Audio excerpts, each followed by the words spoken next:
इनका दर्द हमारा दर्द है और मैं समझती हूँ कि हर एक नागरिक का दर्द होना चाहिए। ये जो गरीब आदमी के, किसान मजदूर के साथ खड़ा है, जिसके दिल में थोड़ी सी भी संवेदना हो, उसके दिल में उतना ही दर्द होना चाहिए जितना परिवार के लोगों के दिल में है।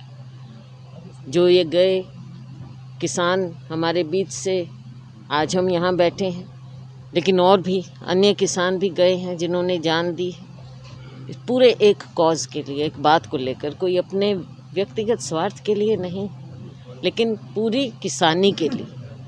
तो इस बात को देखते हुए ये सरकार का जो रवैया है, ये बिल्कुल जन विरोधी रवैया है।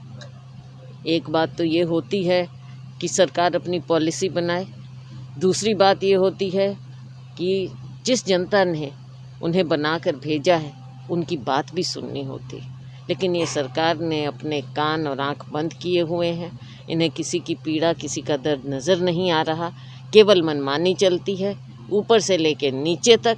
चाहे 3 काले कानून हो, माननीय प्रधानमंत्री मोदी जी ने अपने मन की बात तो कही, लोगों को धक्के से सुनवाई, लेकिन लोगों के जो दिल की बात है, पीड़ा है, वो सुनने से इनकार करते हैं। हरियाणा में भी यही है।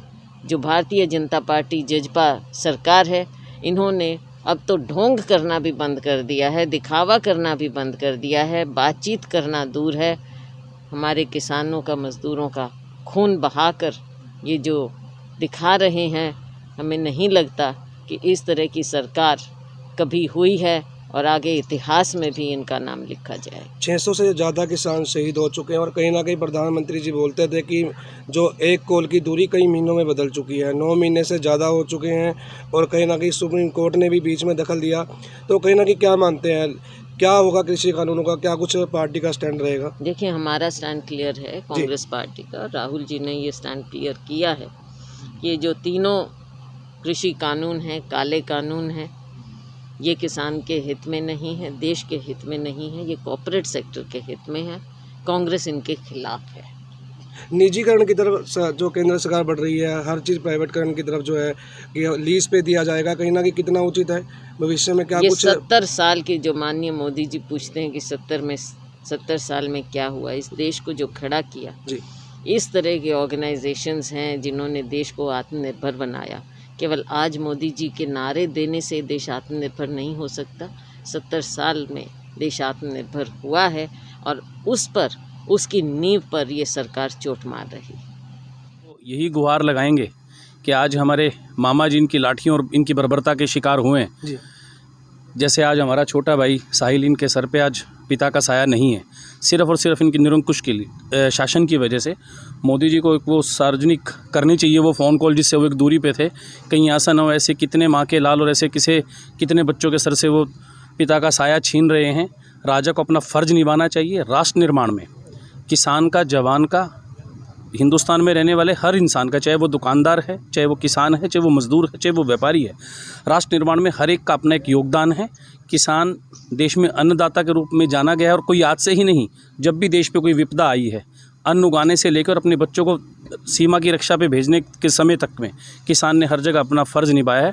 तो आज आदरणीय प्रधानमंत्री नरेंद्र मोदी जी से, आदरणीय मुख्यमंत्री मनोहर लाल खट्टर जी से, प्रदेश के उप मुख्यमंत्री हमारे छोटे भाई दुष्यंत चौटाला से एक प्रार्थना है कि वो इसकी मध्यस्थता करें और इस मामले को जल्दी से जल्दी निपटारा करें। आपने बहुतों के लाल छीन लिए।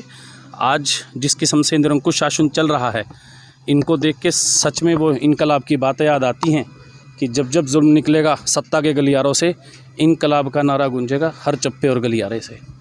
तो हमारी तो यही प्रार्थना है कि किसान अहिंसा के रास्ते पे चल के अपने हकों की लड़ाई के लिए बैठा है, आप कृपया करके राज धर्म का पालन करें और इनकी बात सुन के इनका जल्दी से जल्दी निपटारा करें। मैं सबसे पहले यही कहना चाहूँगा, जिसने मान लो प्रशासन ने किया उसके ऊपर सख्त से सख्त कार्रवाई की जाए और 302 का मुकदमा किया जाए, क्योंकि आज तो मेरे पिताजी की शहादत हुई है, आगे किसी बच्चे के पिताजी की भी शहादत हुई है। तो इस वजह से मैं बोल रहा हूँ, सबसे पहले प्रशासन से या सरकार से यही मांग है कि तीनों काले कानून रद्द कर दिया जाए।